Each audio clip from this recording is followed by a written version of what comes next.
Bonjour, c'est Gilbert Dawed et je suis avec Nicolas Bonal pour le coup de gueule de Nicolas. Aujourd'hui, le coup de gueule sera sur Zemmour et les élections présidentielles. En effet, depuis quelques semaines, on ne parle que de Zemmour et des prochaines élections. D'ailleurs, on se demande si le CSA, en le nommant pratiquement candidat, ne lui a pas donné un coup de pouce, vu que maintenant Zemmour apparaît sur toutes les chaînes de télé. Il a même remplacé des candidats officiels comme Philippot. Oui, ce que tu dis est vrai.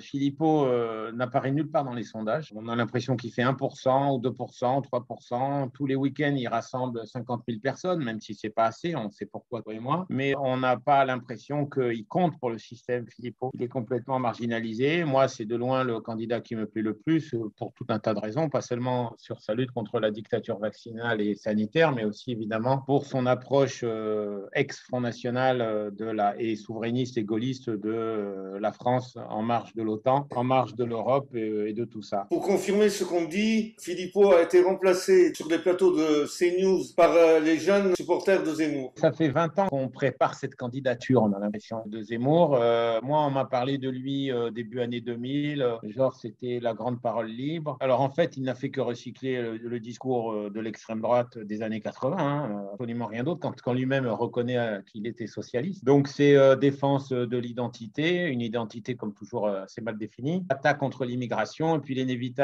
attaque islamophobe qui devient systématique maintenant dans les médias et qui fait partie, qui est une seconde nature des Français comme on sait. Le reste ne compte pas. D'ailleurs, on a l'impression qu'il est juste là pour faire une espèce de travail islamophobe. Je dirais pas de guerre civile, moi j'y crois pas trop parce que je crois que tous les camps sont devenus très mous. Donc moi je crois pas du tout à la guerre civile, mais une espèce de stress perpétuel avec la France déclinante qui a peur de sa nouvelle population qu'elle n'a jamais refusée. Moi j'ai arrêté de lutter contre cette immigration au milieu des années 90 et je suis parti vivre, comme tu le sais, en Espagne puis en Amérique du Sud, puis je suis retourné en Espagne. Je suis marié à une Ukrainienne. Mon témoin de mariage numéro 1 est chinois. Mon témoin de mariage numéro 2 est anglais. Mon prêtre est serbe.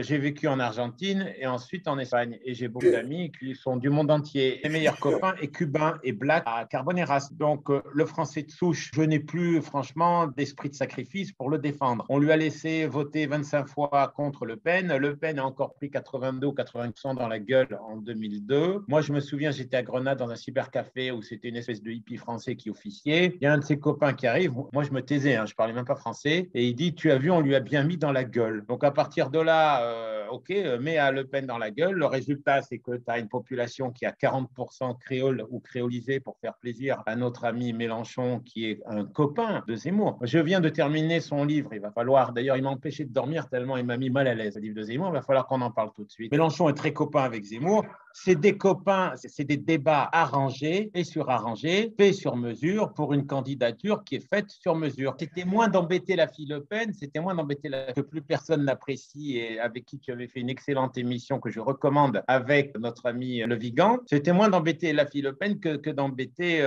Philippot qui lui incarnait quelque chose peut-être d'un peu plus radical et d'un peu plus autonome. Mais d'un autre côté, connaissant le français de souche, de couche et de bouche et le français qui en a une couche, c'est difficile de s'imaginer qu'il ira voter pour Philippot, qui risque d'ailleurs de ne pas avoir ses 500 signatures. Si Zemmour a les 500 signatures, on peut être sûr que ça sera sur ordre. Ça sera sur ordre parce qu'on a décidé.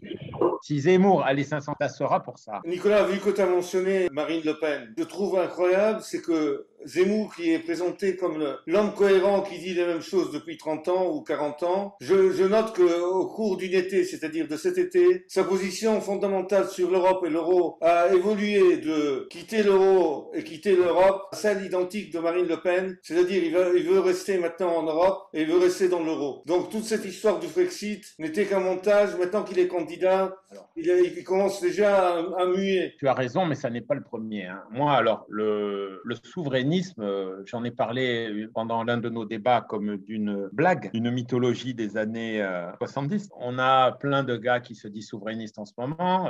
C'est de la blague. On est en 1975, il y a le fameux, ou 76, il y a le fameux discours de Cochin de Jacques Chirac, écrit par Pierre Juillet et par Marie-France Garot. Marie-France Garot, je l'ai connue un peu après dans les années 80. Elle était, je suppose, assez sincère, tout en étant d'ailleurs très pro-américaine. Donc, il fallait quand même aussi se méfier, puisque, comme on sait, le vrai danger danger pour notre civilisation n'est jamais venu de la Russie ou des Russes, mais toujours des Américains. Si on veut parler avec moi des woke, de l'antiracisme professionnel, de la discrimination positive et du reste, il faut parler des Américains, pas des Russes. C'est ça qui a détruit notre civilisation et le multiculturalisme anglo-saxon imposé à partir des années 60 a détruit complètement, a ravagé l'Occident. Très rapidement, un pays comme la France, qui avait déjà une tradition, j'allais dire, libertine en matière idéologique, fanatique, comme disait déjà Paul Hazard, j'en ai déjà parlé ici même, et une tradition ultra-progressiste, et qui est aussi la France, c'est un pays qui a une tradition de la tabula rasa, et ce depuis des siècles. Alors moi, j'ai vu qu'il y avait un commentateur qui me disait « Mais quel est ce monsieur qui confond la République avec notre France éternelle royale de Saint-Louis ?» D'abord, la France de Saint-Louis, elle est mal en point, hein, comme sa cathédrale. Donc, il faut assez me foutre la paix. 85% des cathos suivent ce pape complètement apostat sur à peu près toute la ligne. Et la France, elle est déjà dans le camp de la subversion à partir du XVIe siècle. Ce n'est pas moi qui le dis, c'est le roi Ladurie. C'est déjà un pays fanatisé idéologiquement au XVIe siècle par les Huguenots et par les protestants. Au XVIIe siècle, on a déjà des gens comme Fontenelle ou même Molière qui commencent à expliquer ce que c'est un homme moderne. Et on ne peut pas le reprocher parce qu'il est déjà là en France à cette époque. C'est ce qu'a expliqué très bien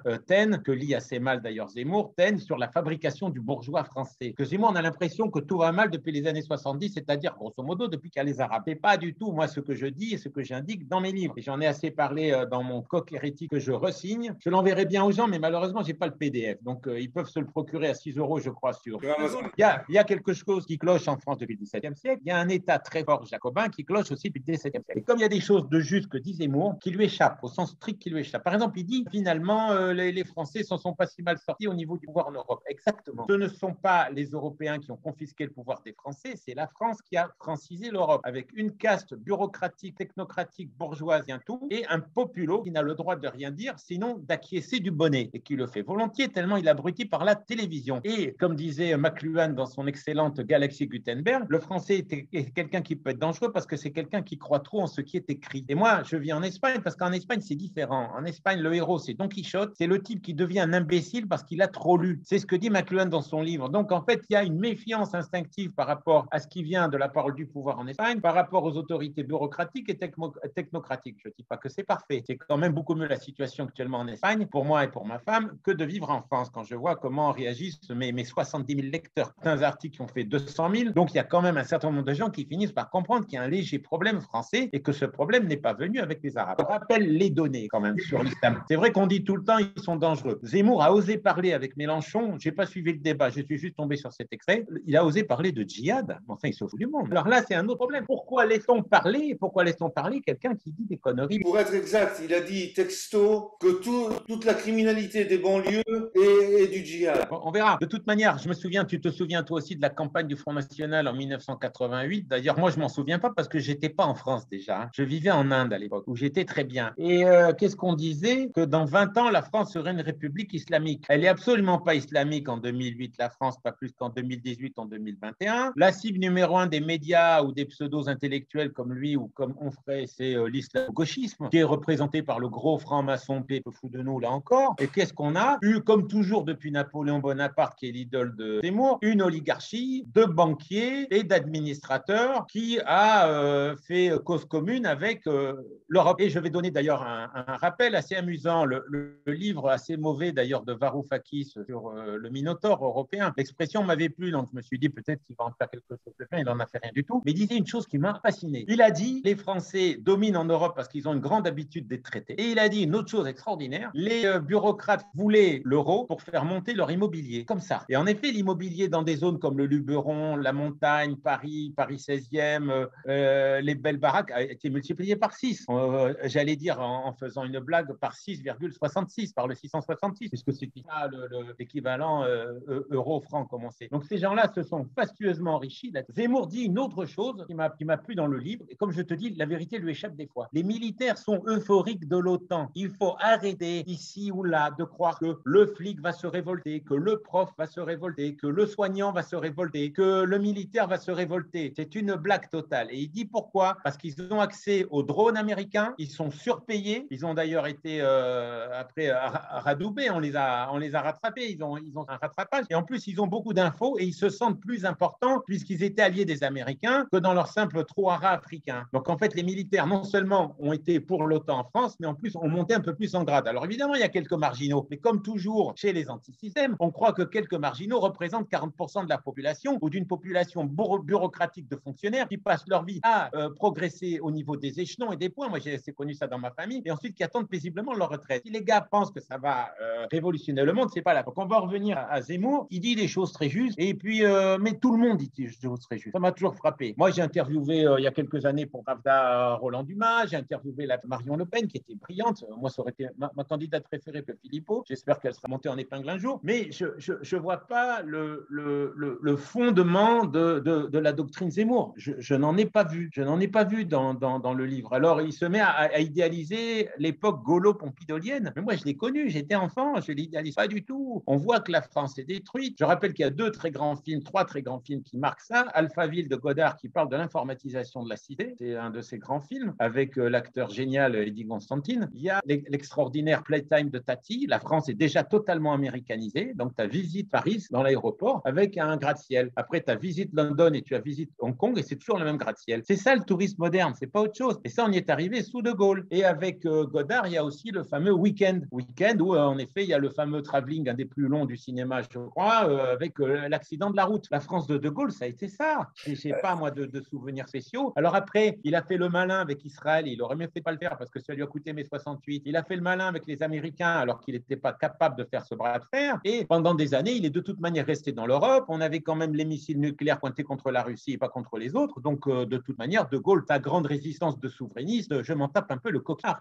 On a un petit peu exagéré sur le gaullisme. Alors évidemment, depuis, ça a empiré. Mais j'allais dire, ça a empiré partout. Quand j'étais petit, l'Italie, c'était mieux que maintenant. Quand j'étais petit, l'Allemagne, c'était mieux que maintenant. Le pays que je préférais à l'époque, où j'aurais aimé vivre, parce qu'il y avait encore un certain cachet, une chambre des lords, une belle nature, il y avait Tolkien et tout ça, c'est évidemment l'Angleterre. Puis l'Angleterre, ça s'est effondré et on est tombé dans la dictature orwellienne de Bojo, avec un pays complètement aussi créolisé, ça fera plaisir à Mélenchon, et une espèce de dévastation de ce qui a été la dernière civilisation traditionnelle qui a tenu assez longtemps. Même Schmon reconnaît qu'il y avait un grand mérite dans la civilisation britannique. Voilà le résultat de tout ça. Textuellement, Zemmour a dit il y a 2 jours qu'il voudrait refaire le RPR de son mentor Séguin. C'est quand même hallucinant. Tout ça, pour revenir au RPR de Séguin. Moi, j'ai écrit pendant des années à Abbé Voltaire, espèce de mode à l'époque. Bon, moi, j'étais plutôt évidemment tendance Front National. Et puis, il y avait cette tendance souverainiste au sens vague. Il parle beaucoup dans son dernier livre de Séguin. Pour moi, Séguin est un misérable. Ça n'a aucun intérêt.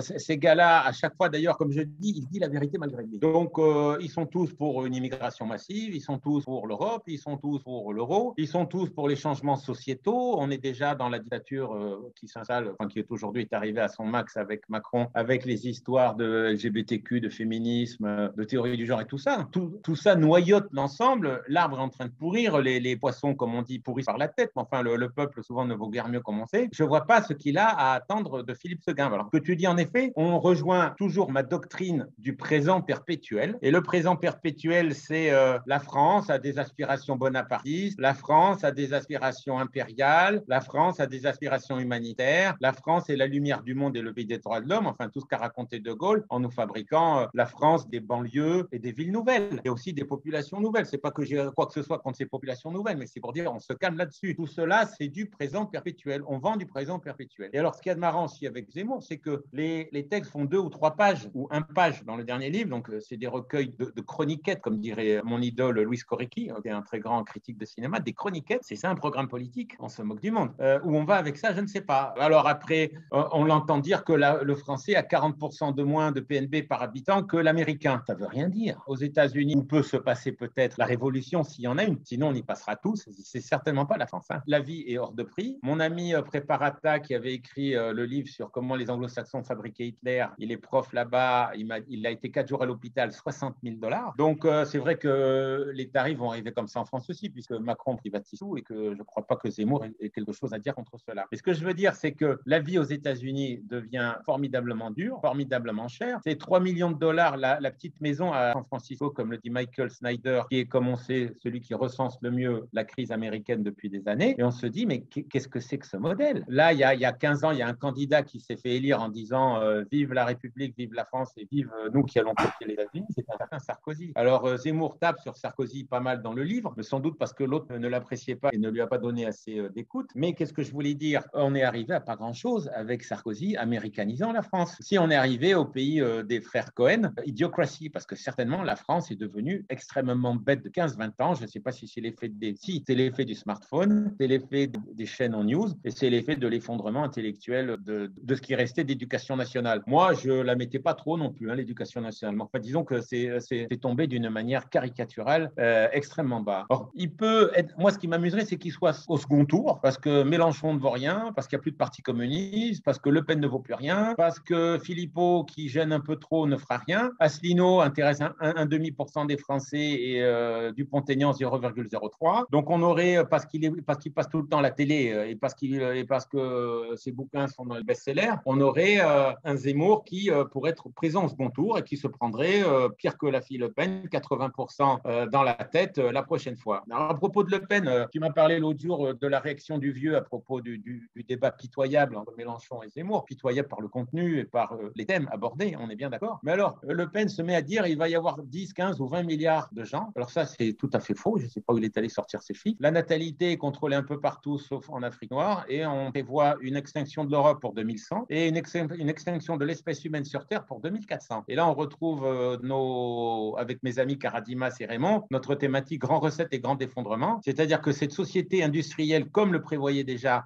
notre ami Drieux-La Rochelle, allait précipiter la fin du monde. C'est-à-dire, on n'irait pas vers une espèce de réveil cosmique de l'humanité, comme le croient les naïfs en suivant Guénon, tout ça, mais plutôt vers un effondrement total. Ça, c'est plutôt vers ça que je crois, et certainement pas vers les 15 ou 20 milliards qui vont nous passer dessus avec Le Pen. Alors, pour en terminer avec lui, je dirais c'est une espèce de vide idéologique, de flasque, de bouteille vide. C'est la bouteille vide. Alors, évidemment, plein de mécontents peuvent se dire, pourquoi pas lui? C'est vrai que c'est pas pire que Xavier Bertrand, que Valérie Pécresse, que Marine Le Pen, et que tout ça, on en est arrivé à quelque chose d'extrêmement nébuleux. Et pour ce qui est du souverainisme, on sait bien qu'il ne l'appliquera pas. Bon, je me souviens, tu avais aussi, on a à peu près le même âge. En 1981, on a eu Michel Debré, donc qui était déjà mécontent du gaullisme, qui était déjà mécontent de Chirac, qui était très mécontent de Giscard, qui a saccagé assez bien la France. Et Zemmour n'arrête pas de dire que c'était l'homme le plus intelligent du monde, Giscard. Et qu'est-ce qu'il a fait, Debré? Il a fait une première candidature souverainiste. Ça fait 40 ans qu'on en a des candidatures souverainistes. Qu'est-ce que vous pensez qu'on va faire la révolution maintenant? Mais arrêtez et commencez maintenant, comme je dis toujours à mes lecteurs, à vous concentrer sur votre survie personnelle. Et quand ce bon gros système va commencer à vraiment se ramasser la gueule ou à vraiment vous priver de liberté, soyez, comme dit l'Évangile, prêts à partir sans aller chercher ce qu'il y a sur le toit, parce que ça sera un petit peu trop tard. Voilà pour cette histoire de... Voilà. En tout cas, la candidature de Zemmour n'est pas une candidature spontanée. Ça se voit qu'elle a été organisée depuis pas mal de temps avec des... Mais depuis 25 ans, Gilbert, depuis 25 ans. J'ai l'impression qu'il venait de la gauche, il était dans un petit journal, j'ai oublié le nom, qui appartenait au patron de Canal+, Rousselet, et puis il a basculé, et il prétendait être de gauche à l'époque, tout ça, et puis alors d'un coup, il est devenu la voix officielle de la France rebelle de droite. Il y avait des gens comme Renaud Camus ou Philippe Muret, qui était mon préféré, parce qu'il avait beaucoup à dire sur le déclin de la civilisation globale, on ne parle jamais Zemmour. Lui, il se contente de dire qu'il y a des espèces de forces obscures, idéologiques, féministes ou autres, parce que là aussi, sur les femmes, il est fatigant, qui agressent la société. Mais bon, Philippe Muret, lui, alors pour le coup, c'était trop élitiste. Il fallait quelqu'un pour dire, voilà, il y a les méchants arabes, la méchante immigration, et puis il y a des méchants gauchistes qui veulent le LGBTQ. Bon, pourquoi pas, comme si c'était vraiment la cible, comme si c'était ça la cible. Et puis au final, on se retrouve, gros gens comme devant, avec des élections pestilentielles, comme je dis, commanditées par les nonagénaires génocidaires, comme je dis, qui tiennent le monde et l'Occident et qui veulent sans doute en réduire la population, et avec des candidats à la mort moelleux comme lui qui vont ne rien apporter au départ. Quand il a parlé de changer les prénoms, là aussi, on se moque du monde. D'abord, tu as le droit quand même d'avoir le prénom que tu veux, et puis ensuite, qu'est-ce qu'il veut dire? Tout à l'heure, je l'ai indiqué, dans les années 80, il y avait quoi, 10-15% de population étrangère en France, enfin extra-européenne, pour parler comme les autres. Aujourd'hui, c'est 30%. Ne nous l'aurons pas. C'est trop tard, c'est trop tard. On en est arrivé au stade où il faut penser à autre chose. Mais ça n'empêche pas que la France n'est pas une république islamique. La France est une oligarchie mondialiste qui martyrise son peuple, et son peuple est très content comme ça. Donc ça nous pose des problèmes. Moi, j'ai une vieille amie qui a vécu des années en Arabie Saoudite. Elle était très heureuse en Arabie Saoudite. Elle s'est convertie à l'islam. C'est quand même moins toxique que le vaccin. Et elle a vécu des années en Arabie Saoudite. Elle est heureuse. Elle était heureuse comme tout. C'était un pays tranquille, riche, prospère, où tu pouvais tranquillement faire tes courses, où tu avais un respect de la parole donnée. Il n'y avait pas de problème. On en fait tout un plat. Le problème, c'est quand les pays deviennent des chaos ou des immondices. Alors, de ce point de vue, un pays qui est beaucoup plus dangereux que l'Arabie Saoudite, c'est les États-Unis d'Amérique, suivi par exemple par le Brésil ou alors maintenant par la France qui les rattrape dans une partie des territoires avec une chute de civilisation. Alors, justement, comme je disais, de temps en temps, il y a des éclairs. Alors, enfin là, c'était pas un éclair personnel. Il a cité l'écrivain américain Samuel Huntington, le fameux auteur du Choc des civilisations. Ce n'est pas un sujet qui m'intéresse, mais parce qu'il n'y en a pas, il n'y a rien. Les talibans, il n'y a aucun choc entre les talibans et les Américains, qu'on arrête de se moquer de nous. Les talibans, j'ai trouvé une photo où ils font du pédalo, elle est assez drôle. On en est là avec les talibans, ça va. Mais enfin, Huntington dit, la France a renoncé à être un pays civilisé. Là, je suis d'accord. Et il a dit, pendant des mille ans, ça a été un pays qui était à la pointe de la civilisation. Bon, on peut contester pas mal de choses. Hein. Mais bon, dans le détail, c'est assez vrai. Jusqu'aux années 50, ce pays, on le voit dans les comédies musicales, que j'adore mon livre sur les comédies musicales que personne ne m'achète. Il y a toutes ces comédies musicales sur Paris, parce que Paris est encore une très belle ville, ou la plus belle ville du monde. Et puis d'un coup, à partir des années 60, le pays se désagrège. Il est très difficile de dire pourquoi. Il y a un écrivain américain qui s'appelle Thomas Frank qui a écrit un essai dans les années 2000 sur The Conquest of Cool. Et il dit en quelques années, l'Amérique n'était plus le même pays. Il le voit par rapport à l'histoire de la publicité. C'est-à-dire qu'on est arrivé avec les filles en bikini, on est arrivé avec les grosses bagnoles, on est arrivé avec la société qui se drogue, qui fait du rock, etc. Et d'un coup, tout ça n'intéressait plus personne. La tradition, le sérieux, l'église, les enfants, la famille qui ne divorce pas, tout ça s'est désagrégé. C'est un mystère à étudier. Pourquoi comment la société a commencé à se désagréger dans les années 60. Après, il y a une descente cyclique énorme et on en est arrivé au chaos actuel dont, je le répète, les gens se préoccupent assez peu. Toi et moi, on pourrait faire une émission sur l'extrême droite ou ce qu'il en reste. Elle aussi, elle a globalement cédé sur tout. Elle a arrêté d'être l'extrême droite de papa et puis on s'est retrouvé de gros gens comme devant, comme je disais tout à l'heure, avec un effondrement global de la société. On en fera une. En tout cas, toi et moi, nos auditeurs auront compris que toi et moi, pendant les élections présidentielles, on reste en Espagne ou en Italie, où on va à la paix. Non, moi je ferai ce que dit Macron, je vais voter par Internet. Je voterai pour. Je n'ai jamais voté de ma vie, donc c'est encore plus drôle. Moi aussi, donc on est tous les deux, on n'a jamais voté. On votera par Internet. Sur ce, je pense qu'on peut conclure cette émission. Je te remercie et donc je te donne rendez-vous pour ton prochain coup de gueule. Je rappelle à nos éditeurs, abonnez-vous, que vous soyez sur YouTube ou sur Odyssée. Merci et à bientôt. À bientôt, Gilbert.